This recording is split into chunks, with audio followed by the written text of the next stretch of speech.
Hello friends, मैं स्वागत करता हूं आपके अपने चैनल चैम वर्सेस मैक पे। और आज हम करने वाले हैं बायोलॉजी की दूसरी यूनिट पादप जैतक का वर्गीकरण के पीवाईक्यू, जो कि ये मैं बता देता हूं लूसेंट के पीवाईक्यू हैं। तो चलिए शुरू करते हैं। जैसा कि दूसरा यूनिट हम कर रहे हैं आज, जैसे हम मेरी पहली वीडियो में अपना पहले यूनिट हम कर चुके हैं। तो चलिए शुरू करते हैं पहले क्वेश्चन से। निम्नलिखित में से वर्गी का पिता कहा जाता है? किसको कहा जाता है? लीनियस को कहा जाता है। द्विनाम पद्धति के प्रतिपादक कौन है? वो भी हमारे लीनियस हैं। वर्गी के पितामह लीनियस हैं और द्विनाम पद्धति के प्रतिपादक भी जो हैं वो लीनियस है। वर्गीकरण की प्राकृतिक सिस्टम किस वनस्पति विज्ञान से प्रस्तुत की गई थी? वो स्वीडिश से की गई थी। पुष्पी पादपों को रखा जाता है फेनेग्रामस में, ठीक है। अपुष्पी पादपों को रखा जाता है क्रिप्टोग्रामस में। ये दो चीज़ होती हैं। पुष्पी पादप जो रखे हैं वो फेनेग्रामस में रखे जाते हैं, और पुष्पी पादप जो होते हैं वो क्रिप्टोग्रामस में रखे जाते हैं। वर्गीकरण की आधार इकाई क्या है? स्पीसीज। हाइड्रोफाइटस होते हैं, जो होते हैं जलीय पौधे होते हैं। द्विनाम पद्धति का अभिप्राय है पौधों का नाम दो शब्दों से लिखना जो बताते हैं वंश और जाति को। जो क्या बताते हैं? वंश और जाति को। जिन पौधों को बीज बनते हैं किंतु पुष्प नहीं लगते, उन्हें क्या कहते हैं? अनावृति बीज कहते हैं। जीवाणु की खोज किसने की थी? जीवाणु की खोज ल्यूवन हॉक ने की थी। जीवाणु से संबंधित निम्न कथनों में से सही है? अधिकांश जीवाणु जो होते हैं विधिपोषी होते हैं, किंतु वह स्वपोषी नहीं होते हैं। जीवाणु को पौधा माना गया है क्योंकि इनमें कठोर कोशिका वृद्धि होती है। जीवाणु को जो पौधा माना गया है वो किस लिए माना गया है? क्योंकि इनमें जो कोशिका वृद्धि होती है वो कठोर होती है। जीवाणु को कोशिकाओं में नहीं आता है सूत्रकणिका जो होती है वो जीवाणु को कोशिका में नहीं आती है। जीवाणु की साधारण आकृति क्या है? छड़ रूपी जो होती है उनकी साधारण आकृति होती है। जो जीवाणु आकार में छोटे होते हैं कहलाते हैं गोड़ालू। कोकिक जिसको क्या बोलते हैं, जो छोटे होते हैं उनको कहलाते हैं कोकिक। एक को गोल जीवाणु कहलाता है, गोल जीवाणु जो होते हैं उसको क्या कहते हैं? कोकस। एक सर्पिकल जीवाणु जो होते हैं वो क्या होता है? स्पाइरलम, उसको हम स्पाइरलम बोलते हैं। और ये अब है वास्तविक केंद्र जो होता है वो किसमें अनुपस्थित होता है? वो हमारे जीवाणु में अनुपस्थित होता है। निम्न में सर्वाधिक संख्या में पाए जाने वाले क्या चीज है? वो हमारे जीवाणु है। बैक्टीरिया में पाए जाने वाले प्रकाश संश्लेषी आशय कहलाता है वर्णलिविक। बैक्टीरिया में पाए जाने वाले प्रकाश संश्लेषी आशय क्या कहलाता है? वर्णलिविक। पाश्चर प्रसिद्ध है। पाश्चर क्या है? पाश्चर एक रोगों को जर्म थ्योरी के लिए है। पाश्चर। निम्न में सबसे छोटा जीव क्या है? माइकोप्लाज्मा सबसे छोटा जीव है। जो जीवाणु सीधे ही वायुमंडलीय नाइट्रोजन को नाइट्रोजन के यौगिक में बदलते हैं वो क्या कहलाते हैं? नाइट्रोजन स्थिरकारी जीवाणु। नाइट्रोजन स्थिरकारी जो नाइट्रोजन को नाइट्रोजन के यौगिक में ही बदलते हैं। मूल ग्रंथियां पाई जाती हैं कुछ लेग्यूमिनस पादपों तथा कुछ अन्य पौधों में। अधिक नम वाले अचर व जीवाणु जीवित नहीं रह पाते क्योंकि वह जीव द्रव कुंचित होते हैं और इस तरह वह मर जाते हैं। मानव की आंत में पाया जाने वाला जीवाणु क्या होता है? एसेरिसिया कोलाई जो होता है मानव की आंत में पाया जाता है। एसेरिसिया कोलाई, ठीक है। तपेदिक जो होता है, तपेदिक उत्पन्न करने वाले जीव क्या होता है? माइकोबैक्टीरियम जिससे बोलते हैं। तपेदिक एक बुखार होता है जो कि उससे हम माइकोबैक्टीरिया, ये जो होता है वो माइकोबैक्टीरियम की वजह से होता है। भोजन की विषाक्तता उत्पन्न होती है क्लोस्ट्रीडियम बोटुलियम द्वारा, ठीक है। भोजन में जो विषाक्तता मतलब उसमें गंदगी होना या कुछ भी होना वो इसकी वजह से ही उत्पन्न होता है। एंटीबायोटिक अधिकांश प्राप्त होते हैं हमें जीवाणु से प्राप्त होते हैं। यदि जीवाणु कोशिका प्रति 20 मिनट में प्रभावित होती है तो घंटे में कितने जीवाणु बनेंगे? 64 बनेंगे। नाइट्रोजन यौगिकरण में निम्नलिखित में से कौन सी फल सहायक है? वो क्या है? फली। नाइट्रोजन यौगिकरण के लिए नाइट्रोजन स्थिरीकरण में हीमोग्लोबिन का क्या कार्य है? लैग हीमोग्लोबिन का क्या कार्य है नाइट्रोजन स्थिरीकरण में? वो क्या करता है? ऑक्सीजन का अवशोषण करता है। लैग हीमोग्लोबिन जो होता है वो ऑक्सीजन का अवशोषण करता है। चाय की पत्तियां में क्यूरिंग का किसका उपयोग होता है? वो हमारे जीवाणुओं का उपयोग होता है। मृदा में धान की पैदावार बढ़ाने के लिए मुक्तिजीवी जीवाणु मिलाया जाता है। कौन सा मिलाया जाता है? धान की जो पैदावार बढ़ाने के लिए वो एनाबीनियम मिलाया जाता है। प्रसिद्धन खाद प्रसंस्करण में मदद करता है। जैव रासायनिक अभिक्रिया की दर को कम करता है। दही जमाने के लिए तो सभी को पता होगा, दही जमाने के लिए मुख्य से किस सूक्ष्मजीव का प्रयोग किया जाता है? लैक्टोबैसिलस का।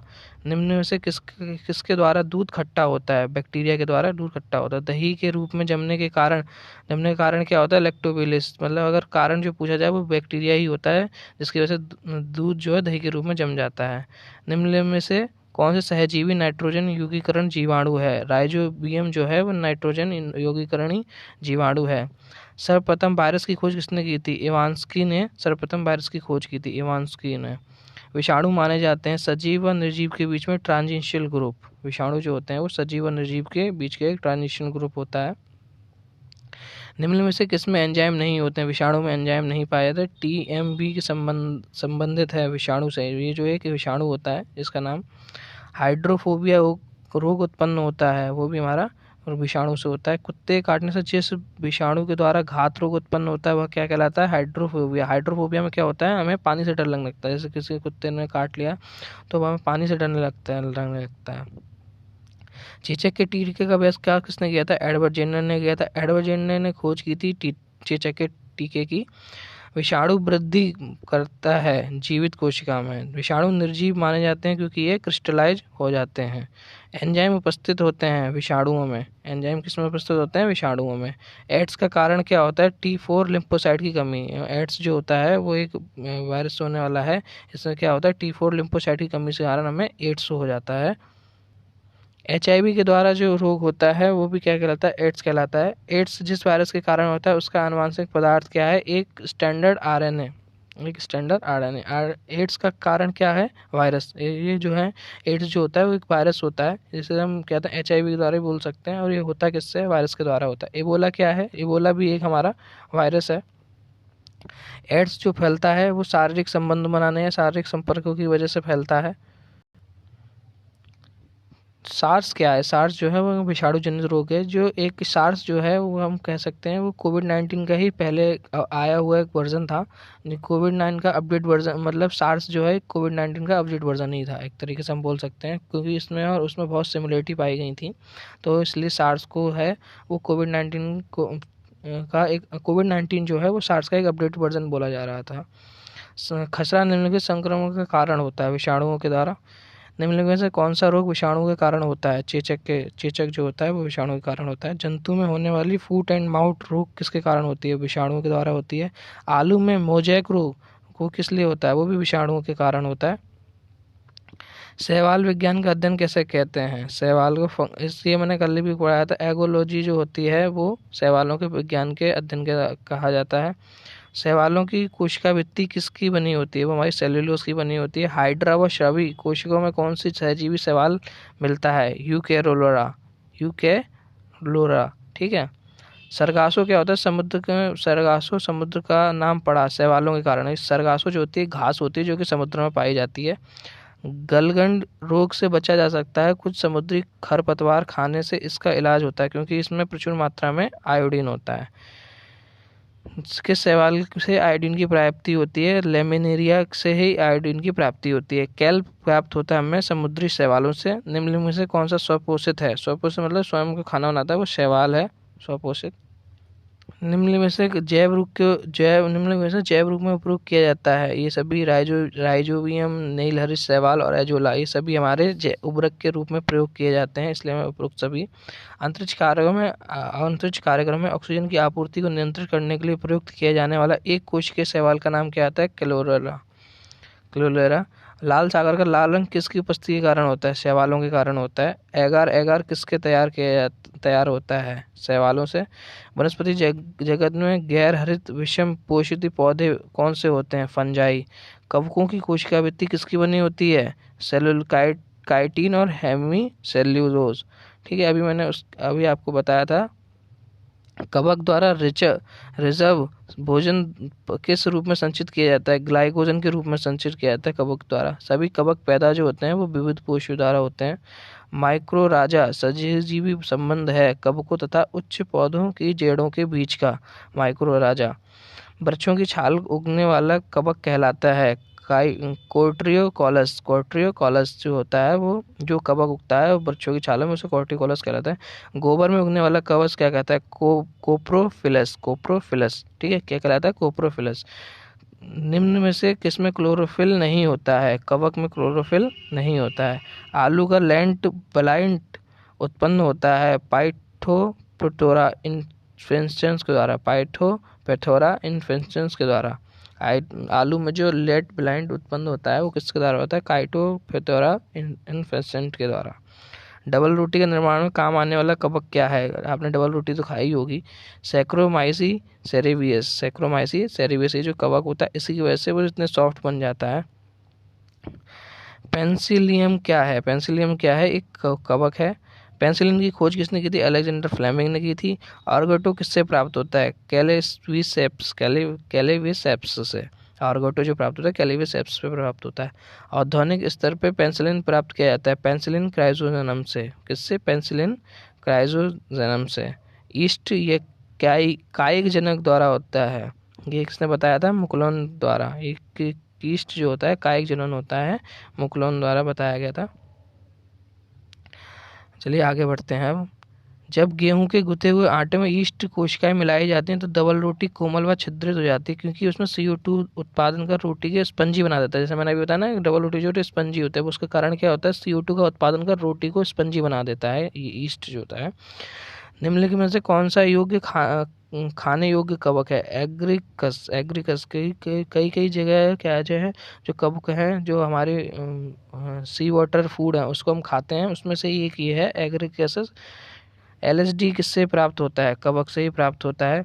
विस्तृत स्पेक्ट्रम प्रतिजैविक किसने उत्पन्न होते हैं? स्पेक्ट्रोमाइज्म में। स्पेक्ट्रोमाइसिन किसने पृथक किया था? वक्समैन ने इसको पृथक किया था, स्पेक्ट्रोमाइसिन ने। टिक्का रोग किसमें होता है? वो मूंगफली में होता है टिक्का रोग। गन्ने में लाल सड़न रोग जो होता है वो किसके द्वारा उत्पन्न होता है? गन्ने में जो रोग हो जाता है, जैसे आपने कभी खाया हो तो गन्ना लाल लाल निकलता है, वही रोग होता है, वो किसके द्वारा होता है? कवक के द्वारा। सामान्य खाद्य छत्रक क्या है? कस कर ठास ठस भरे कवक जाल। सामान्य खाद्य छत्रक क्या होता है? कस कर ठास ठस भरे कवक जाल जो होते हैं वो होते हैं। मशरूम क्या है? मशरूम तो आपने खाए होगे, ये भी एक हमारा फंगी टाइप है, कवक टाइप है। प्रथम व्युत्पत्ति प्रतिजैविक कौन सा है? पेंसिलिन प्रतिजैविक। एथलीट फुट नामक बीमारी किस बीमारी से उत्पन्न होती है? एथलीट फुट में इसमें है छोटे छोटे घाव से हो जाते हैं, बहुत छोटे छोटे, बहुत देखने में बेकार लगता है। ये जो बीमारी होती है वो कवक के द्वारा ही होती है। निम्नलिखित से कौन सा एक कवक का उच्च पादपों को जड़ों के बीच उपयोगी कार्यात्मक संबंध को दर्शाता है? माइकोराइजा। माइकोराइजा जो होता है वो पादपों को जड़ों कवक एवं पादपों के बीच में उपयोगी कार्यात्मक संबंध को दर्शाता है। एफल विष किससे बनते हैं? एफला विष जो होता है वो हमारे कवक के द्वारा ही बनता है। एस्परजिलस का उपयोग किसको बनाने में होता है? एस्परजिलस जो होता है उसको पनीर बनाने में इसका उपयोग किया जाता है। लाइकेन जो एक नग्न चट्टान को भी पारिस्थितिक अनुक्रम को प्रारंभ करने में सक्षम है, वास्तव में किसके सहजीवी सहचार्य है? शैवाल एवं कवक के सहचार्य है। निम्न में से क्या SO2 का प्रदूषण को सर्वोत्तम सूचक है? लाइकेन जो है SO2 का सर्वोत्तम सूचक है। लिटमस किसमें से निकाला जाता है? लाइकेन में से लिटमस को निकाला जाता है। लाइकेन में कवक व शैवाल के मध्य सहजीवी संबंध कहलाता है हेलोटिज्म। क्या कहता है? हेलोटिज्म। पेड़ों की छाल पर उगने वाले लाइकेन को क्या कहलाते हैं? कार्टिकोलस कहलाते हैं। क्या कहलाते हैं? कार्टिकोलस कहलाते हैं। चट्टानी स्तरों पर लाइकेन विकास को क्या कहते हैं? सेक्सिकोल्स कहते हैं। सेक्सिकोल्स कहते हैं जो चट्टानों पे लाइकेन निकलता है उसको सेक्सिकोलस कहते हैं। पेड़ों की छालों पर उगने वाला जो लाइकेन होता है वो हमारा कार्टिकोलस होता है। जापान में लोग किस लाइकेन की सब्जी के रूप में खाते हैं? इंडोकॉर्पन। मिर्गी जो एक बीमारी होती है उसका औषधि किस लाइकेन से प्राप्ति होती है? औषधि जो है उसकी किस मतलब इसी लाइकेन से बनाई जाती है? परमिलिया। किससे? परमेलिया। वनस्पति जगत के में निम्नलिखित में किसका जल स्तर कहते हैं? जल स्थलचर मतलब उभयचर, वो किसको कहते हैं? बायोफ्राइटा को। जड़ के स्थान पर मूलाभास पाया जाता है बायोफ्राइटस पाया जाता है मूलाभास। बायोफ्राइटिस में सम्मिलित होते हैं लिर्बट और मास जो होते हैं वो बायोफ्राइट में पाए जाते हैं। बीजों की प्रकृति किससे उत्पन्न हुई? टेट्रीफाइटस से। जलीय फर्ण जिस जैव उर्वरक के रूप में प्रयुक्त किया जाता है वो क्या होता है? एलोजा। पुनर्जीवन का गुण होने के कारण निम्न में से मेजों पर सजावट के लिए रखते हैं सिलेजिनेला। क्या लगते हैं? सिलेजिनेला। मेजों की सजावटों के लिए कवक होता है एक, इसके रखा है सिलेजिनेला। निम्नलिखित में से किसके बीजाणु दवा के रूप में प्रयोग किया जाता है? लाइकोपोडियम को है वो जीवाणु दवा के रूप में प्रयोग किया जाता है। निम्नलिखित में से किस जैव उर्वरक का प्रयोग किया जाता है? एजोला का प्रयोग किया जाता है। सबसे अधिक क्रोमोसोम किस में पाए जाते हैं? टेरिडोफाइटस में सबसे ज्यादा क्रोमोसोम्स पाए जाते हैं। किस वर्ग के पौधों के बीज बनते हैं परंतु बीज नग्न रूप में पौधे पर लगे रहते हैं?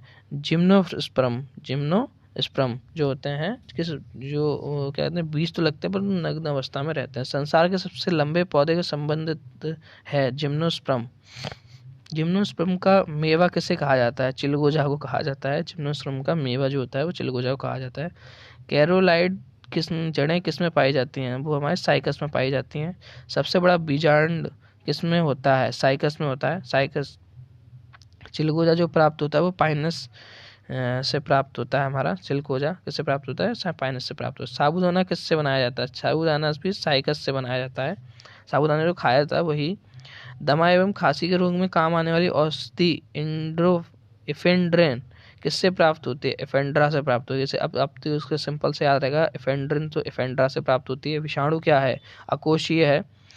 तेल प्रदूषण के नियंत्रण में प्रयुक्त होने वाला सुपरबग क्या है? जीवाणु विकृति है। निम्न में से कौन सा प्रदूषक संकेतक पौधा है? लाइकेन। निम्न में से कौन सी जैविक खाद के रूप में प्रयोग किया जाता है? एजोला जो है वो हमारी जैविक खाद के रूप में प्रयोग किया जाता है। ये इंपॉर्टेंट क्वेश्चन है आपका, इसलिए निम्न में से किस जैविक खाद का रूप में प्रयोग किया जाता है? वो हमारा एजोला का प्रयोग किया जाता है। निम्न में से कौन सा जीव नाइट्रोजन निर्धारण से संबंधित है? नीला और हरा शैवाल। चलिए फ्रेंड्स, ये तो हमारे आज दूसरे यूनिट के क्वेश्चन। ऐसे ही हम आपके लिए आगे भी लूसेंट के PYQ कराते रहेंगे। बने रहिए चैनल के साथ। धन्यवाद।